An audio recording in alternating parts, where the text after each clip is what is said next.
It's Thursday, September 9th, and the first sign that something is seriously wrong comes from an alarming 911 call. I called 911. What is the address of your emergency? Leighton. So my brother, he's on the loose right now, and he threatened to kill his girlfriend a couple days ago. He just showed up at my house. What's your brother's name? Joseph Manhart. He has a firearm on him, and he is armed. Where is he? He's outside my front door right now. I need the cops here ASAP. I've got units on their way, okay? Okay, you gotta hurry. Okay. You gotta hurry, though. I'm dead serious. Just 24 hours earlier, Joseph Manhart kidnapped his ex-girlfriend, assaulted her, and threatened to kill her. After managing to escape, she called police, triggering an arrest warrant for Joseph's immediate capture. Since then, Joseph vanished, and police had no indication of where he might strike next, until now. With an active warrant and a report that Joseph is armed and dangerous, officers are dispatched immediately, advancing towards the house, fully prepared for a shootout. I've just talked to the homeowner. He said that if he didn't drive, the only place he could have went is hopped the fence and is barricaded in that shed that Swenson's got a view on. So he said the best way to go through is us just knock on the door, he'll let us in. We'll go through the house and clear the shed. We're ready.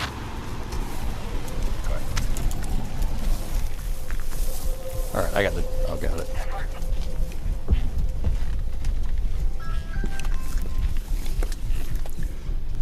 Bye. You want to show us where to go? And where's the shed? Just in the corner over there. You got me? Yeah, I'm gonna have to go through and hit it and come swing it out wide. swing it out wide and I can step in front. Okay.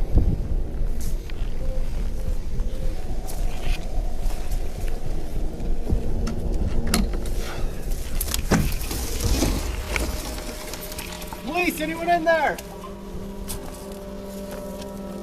Police, if anyone's in there, show me your hands. Come out. Can't see them in the box. Okay, step in. Okay.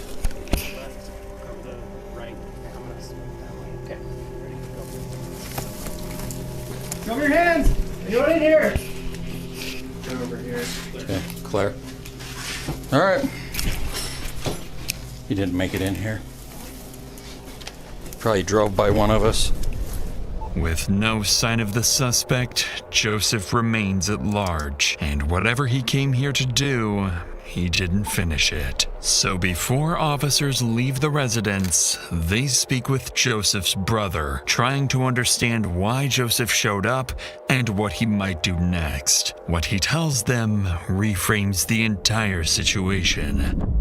According to his brother, Joseph didn't come here randomly. He was likely looking for his ex-girlfriend, the same woman who escaped his kidnapping just a day earlier. The two had recently broken up, a split that left Joseph without stable housing and increasingly angry. His brother also tells police that in recent conversations, Joseph had been talking about tying up loose ends and ending it all.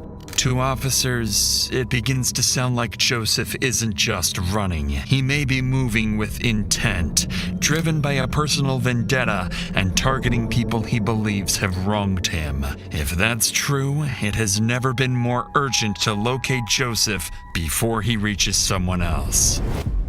But it doesn't take long for those fears to be confirmed, because later that evening, police receive another alarming 911 call. Airfield 911. My brother-in-law's at my house right now. Okay, where is he? Is he outside? Yes, he's outside. Okay. Is he knocking on the door or what's he doing?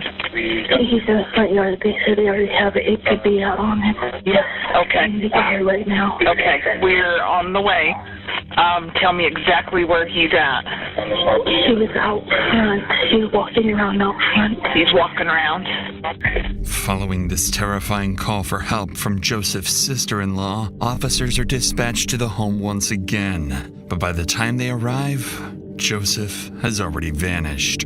This time, however, officers decide to canvass the surrounding neighborhood before leaving, a decision that will prove critical. Nearby CCTV footage captures Joseph getting into a car and speeding away from the property earlier in the day. For the next few hours, patrol units search across the city, but the white Hyundai remains out of sight. But over the next several hours, Joseph's decisions will force officers into one of the most dangerous manhunts of their careers. For the next few hours, patrol units search across the city, but the white Hyundai remains out of sight. Then, around 1:30 a.m., a lone patrol unit spots a vehicle matching the description and immediately initiates a pursuit.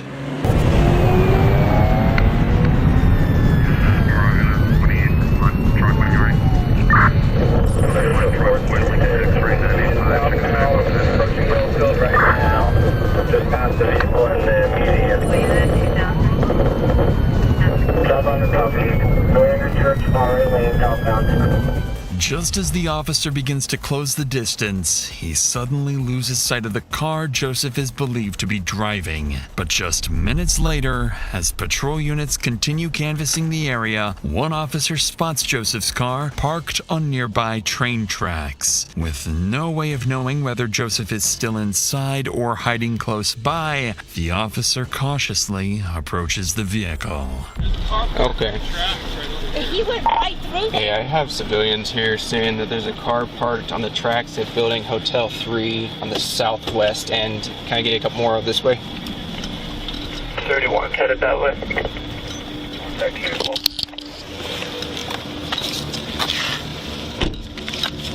It's built up to 76. I have visual on the vehicle. It looks like it still might be occupied. I'm not sure yet. South corner of Hotel 3. Looks like vehicle might be abandoned. If we can start getting the containment close in, and then I can start my dog. The car turns out to be empty, and there's no sign of Joseph anywhere nearby. By abandoning the vehicle here, Joseph appears to have given officers an advantage. He's now on foot, without transportation. Police finally have a chance to corner him. But that window closes almost immediately, as just 20 minutes later, Joseph makes his next move. 911. Yeah, this is the utility trailer. I just had a lady walk in the front door, said her car was stolen and she was shot at. What kind of car? Blood on her. We're in the area looking for this guy. Could she tell you quick what kind of car? What kind of car? Kia Optima. As dispatch gathers details from the call, patrol units across the area are alerted to be on the lookout for a stolen white Kia Optima taken at gunpoint. At the same time, one patrol unit is sent to the scene of the carjacking to speak directly with the victim, where they'll learn just how close Joseph is to committing his first murder. Do you mind if I talk to you for a second, ma'am? Okay. Do you mind just telling me what happened? So I was sitting in my car and he was like, hey, do you have a cigarette? Or no, he asked me if I had a lighter, sorry. And I was like, yeah, and I only rolled down my window like this far, and I handed him my lighter, and then he was handing it back to me, and then he just shoved his arm in my window, and I just started rolling it up, and I started screaming, and he was like, I have a fucking gun, and then he pulled it out, and I just kept rolling up the window trying to scream, and then he just shot out the window, and then I just opened the door, and I said, you fucking have it, and then I just got out and ran. Okay. By this point, it's clear Joseph has lost control, and this woman is lucky to be alive. But that might not be the case for whoever crosses his path next. Because just minutes later, around 2 a.m., a patrol unit spots the stolen car speeding down the highway, heading toward Utah County. As soon as the pursuit begins, Joseph starts swerving across lanes, forcing other drivers to react and putting innocent lives directly in danger.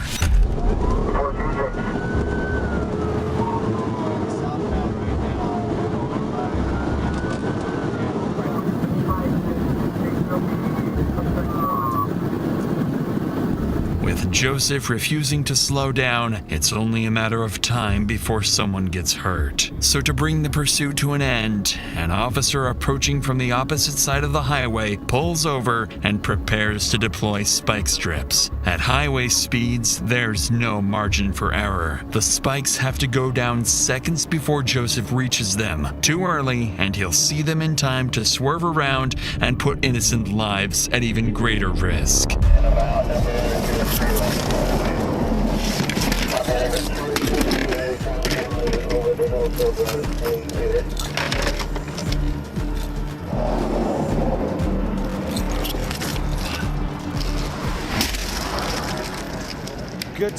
Good spikes, southbound Shepherd. Need a unit.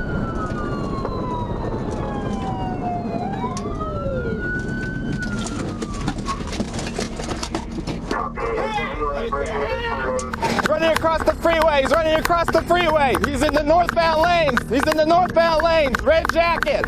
Let me see your hands. He's hopping the fence. He's over the fence now. We need units to frontage.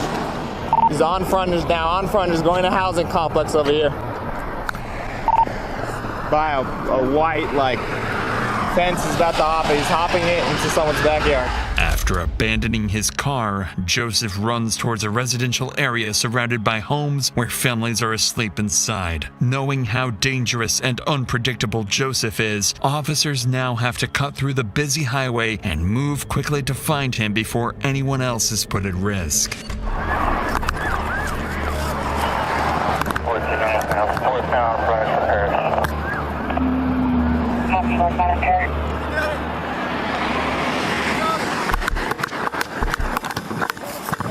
No, he's behind that picket fence right there, whatever address that is. I don't know what the hell that is, but he's behind that.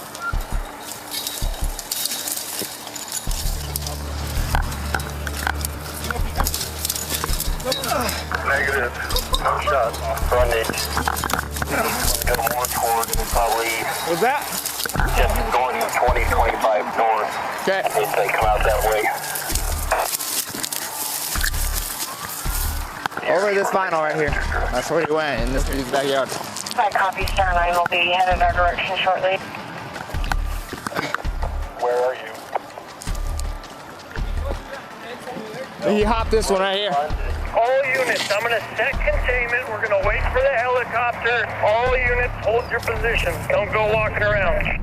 With Joseph disappearing into a residential area, the situation becomes far more unpredictable. By now, more than 30 officers are flooding the scene, and without coordination, every decision risks putting innocent families in danger. This is when Sergeant Sheldon arrives and takes control. Okay. You got somebody south? Stand by, I'm setting containment, all right? Sorry, bro. I don't have all the information because we switched this last minute, okay? So, what do you guys got? So he already shot someone in the Freeport Center. Okay. Probably gonna take like half an hour for that bird to go. He hopped over that fence right there. Which fence? That one? Right Okay. there. After a quick brief, Sergeant Sheldon forms a plan to flush out Joseph. First, a helicopter is called in to scan the neighborhood from above. Second, a tactical operations center is established near Joseph's last known location to coordinate every unit in real time. And third, officers set up a wide containment zone, covering more than a square mile, with units positioned throughout the neighborhood to cut off any possible escape routes. But just as the plan goes into motion, officers are abruptly interrupted by a sharp sound in the distance. Not sure exactly where Rick came from. Command at 1700 South 100 West. Right where Preston's at, that's where the shots came from. It was one single shot. Preston, are you okay? Hold your position. I'm sending a unit around to you. We're gonna get, if we can get someone over here to the north, 20-25 north, frontage, some more containment. Yep. And to get someone. I'll set containment. You guys come up with a plan to systematically search this. Okay? The gunshot confirms one thing immediately. Joseph is still in the area. But what officers don't realize yet is that the shot wasn't random. It was Joseph forcing his way into a nearby home. And in the next few hours, the situation will escalate in ways officers aren't prepared for. But before we get to that, sometimes the scariest horror stories happen in your own head. Like disturbing thoughts you don't want, but can't stop replaying. Thoughts like, you're going to cheat on your partner and ruin everything. Or, that memory doesn't feel clear. What if I did something terrible and forgot? These thoughts can feel so real and threatening that you start behaving in life-altering ways to try to make them go away. Maybe you spend hours trying to figure out what these thoughts mean, or constantly seek reassurance that you're not a bad person, but the thoughts just get more persistent. If this sounds familiar, you might be experiencing OCD. Contrary to what many people think, OCD isn't about being neat or organized. Real OCD involves distressing, intrusive thoughts and behaviors you do to try to relieve the distress. OCD can be debilitating, but it's highly treatable with the right kind of specialized therapy. And that's where NoCD comes in. NoCD is the world's largest OCD treatment provider, with licensed therapists who specialize in ERP therapy, the most effective treatment for OCD. Sessions are 100% virtual, they accept most major insurance plans, and they provide support between sessions when it matters most. To learn more, go to nocd.com and book a free call. That's nocd.com. Approximately an hour after the gunshot was fired, the helicopter finally arrives and begins a full aerial sweep of the neighborhood. But Joseph is nowhere to be seen. On the ground, officers spread out searching for Joseph and cautiously prepare for an ambush. Forerunner.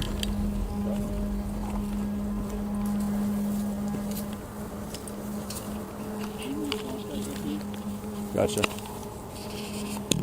Contacted the homeowners already?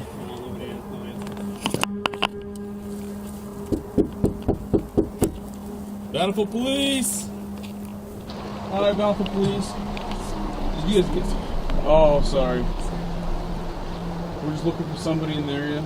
Your home was secure. We didn't notice anything suspicious. Okay, it's gonna have white male, red shirt. If you see someone like that, give us a call. If you find them or see them or anything, give us a call 911. Alright, thank you.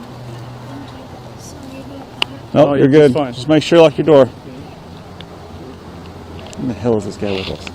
It's driving me crazy. After more than 2 hours of knocking on doors and checking backyards, there's no sign of the suspect. Joseph's absence becomes increasingly unsettling, and Sergeant Sheldon quickly recognizes what it likely means. If Star 9 can't find him, we have a totally different situation, right? Because he potentially could be in any one of these houses. He could be taking people hostage. He could have broken in and it's unoccupied, right? So we have all of this shit that we're going to have to filter through, and that's going to have to take. How many houses are we looking at? Resources. I would estimate 8 on this side, 6 to 10 on this side. At this point, Sergeant Sheldon and his team are forced to consider multiple scenarios, including a barricaded suspect holding hostages inside. But they won't have to weigh those possibilities for long, because one phone call is about to answer that question for them. 911, what's your emergency? My family's being held hostage.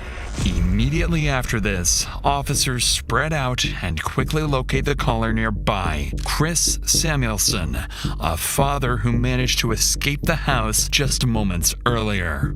What he tells them is chilling. Inside the home, his wife, 2 daughters, and his daughter's boyfriend are still being held at gunpoint, and Joseph is inside with them. With this new escalation, Sergeant Sheldon knows this is now beyond the scope of a standard response and prepares to bring in specialized tactical support. All units, priority traffic. All units, priority traffic. We have information from a citizen leaving a house. Oh, jeez. Let's go. Bountiful SWAT, return to talk. All Bountiful SWAT, return to talk. Victim's wife, daughter, and daughter's boyfriend are all on the couch. Suspect was sitting in a chair just behind the couch. Daughter, he has another daughter that is sleeping downstairs that should be waking up in the next couple of minutes. Suspect gained access to the house through an unlocked window in the basement. After SWAT teams arrive and are quickly briefed on the situation, they begin coordinating their next steps, preparing to establish containment and open negotiations with Joseph. But before a plan can fully take shape, someone is spotted exiting the back door of the Samuelson home. Outside. So they're FaceTime. Is it a female coming out on side? Miraculously, the daughter who'd been sleeping in the basement somehow managed to slip outside without Joseph ever noticing. And without realizing it, Joseph's hostage count is now down to 3. With that update, commanding officers begin reassessing the situation in real time. They review everything Joseph has done over the past 36 hours and determine that he has shown a complete disregard for human life and willingness to escalate when under pressure. Based on that assessment, commanders make a critical decision. SWAT teams are authorized to use deadly force if a clear opportunity presents itself. From this point forward, the priority is clear. Protect the hostages at any cost. Dial the fuck in, right? This is showtime. Yep. Okay? Dial in, make sure we are squared away. Salt Lake City's in now as well. Now, let's do it press shut. Knock it out, do it again. Go. So, we're throwing a bang as soon as the door gets open. Okay. Suspect. I know we're going yet. Hold on. So don't be by Burnett. Oh, we're doing any hinge left. Everybody see this? Right? Facing east. Garage is on the right. That's where the man door is going to be. That's going to be our secondary. Okay? Front door opens in. This is the living room we got set up. This is the kitchen area. Okay? Everybody good with that? Wrong side on that. Yep, the wrong side of that. Right. All right, Phil Beach, we're going to practice to the right. We'll get behind the stairs. Wait, if daughter snuck out window, that means the bottom window is open, right? This is the fastest way to get in. It's the fastest way. We have a flashbang. We're going to reset his OODA loop and come in. Let's keep practicing. Wherever he's at in this room, you guys are going to fucking kill him. 2 bangs.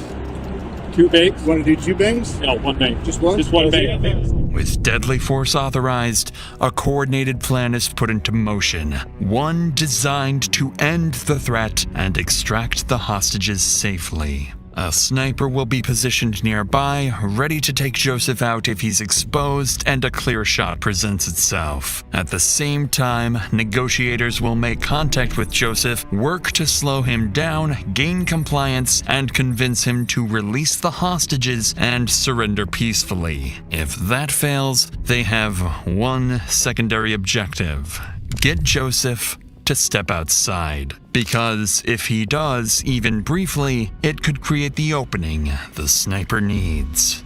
With 3 innocent lives at risk, there's no room for error. One wrong move, and everything ends tragically.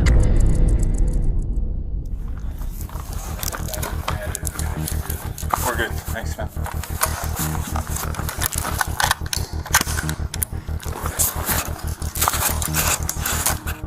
The officer assigned as the sniper is Jared Tadahara, a long-serving police officer who moved from patrol and street crime work into a specialized SWAT sniper role. After arriving on scene, Tadahara conducts a quick tactical assessment and moves into a nearby house facing the Samuelson home. From here, he has a clear view of the backside of the house, a position that allows observation without being easily visible to the suspect suspect and provides a safe distance to avoid interfering with perimeter officers. But Tadehara isn't working alone. Every sniper has a spotter, a second officer responsible for range calculations, wind assessments, and most critically, confirming that the shot is clear before Tadehara pulls the trigger.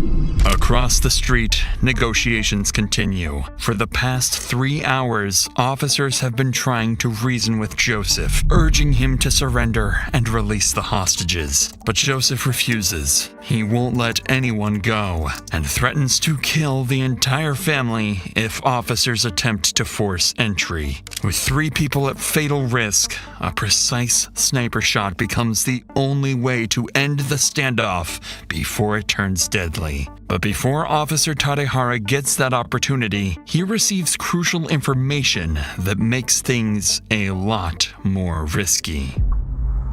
Is there a difference between suspect and victim? Suspect appears to have shorter, wider nose. Yeah, a slightly rounded face. Okay. If the suspect has a mustache to guillotine stain, that would be. Unfortunately for Tadehara, the situation just became far more complicated. One of the hostages inside is a male who closely resembles Joseph. One wrong shot and an innocent person could be killed. With that in mind, Tadehara shifts his position to a different house across the street. He needs an angle facing the front door of the Samuelsons' home. The shot at this distance travels roughly 75 to 100 feet and takes less than a second from decision to impact. At the same time, negotiators reassess their approach. What's been alarming them throughout the standoff is that Joseph hasn't made any traditional demands. He didn't ask for money, car, or safe passage. Instead, he's simply refusing to let anyone go. That behavior begins to make sense once investigators provide more insight into Joseph's condition. According to them, his mental state has been deteriorating for hours. He's been heavily using drugs for days, his thinking is no longer rational or strategic, and his behavior is increasingly volatile. Most concerning of all, Joseph isn't releasing the hostages or surrendering. His endgame appears to be killing people he blames for all his problems, then forcing police to kill him or take his own life.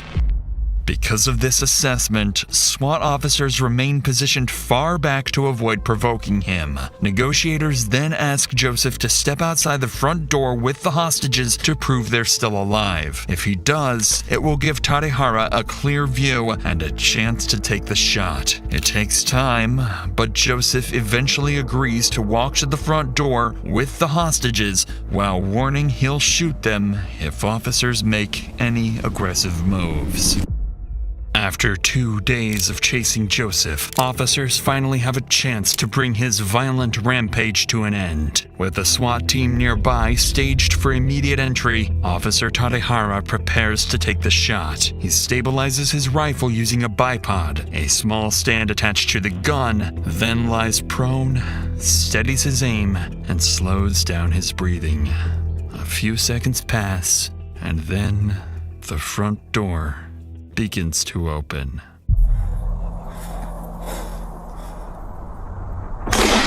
Shot out. Go, go, go. Shot out, go, go, go. Go, go, go.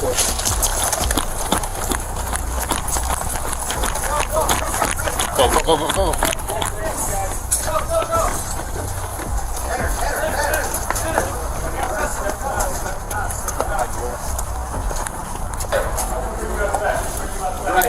Right. I think we're good. What else you need? I think we're good right now. Okay. Unless they start calling for bodies. This door. This door. This door. One more. One more. One more. Police! Police! Police! Police! Gotcha. We got him. We got him. We got him. Come on. Hands up. Hands up, bro. I mean, I don't know. Maybe a piece of his skull hit me or something. I don't know. You're good. You're good. You sure? Yeah, you're good. Let me see. Maybe a piece of his skull hit me, but something hit me. Can I point? Somebody got me right Yeah, here. I see. Okay. Come on up. What do you see? He's okay. He's okay. Yep, He's okay. Grab him. You okay? You got anything? Careful, she's shaking. Yep, I got you. Just hold on to me. I got you. Get me down. It's over, okay? You're safe. You are safe. After more than 6 hours trapped inside with an armed, unstable man, the entire family survives. An outcome that, just minutes earlier, felt far from guaranteed. At the front door, Joseph Manhard lies critically wounded. Paramedics rush him to the hospital, but despite life-saving efforts, he's later pronounced dead. Investigators later determined that Joseph's actions were driven by a rapid collapse. His failed relationship and heavy drug use pushed him into increasingly violent and reckless behavior. By the end, he wasn't trying to escape or survive. He was acting like someone who had nothing left to lose.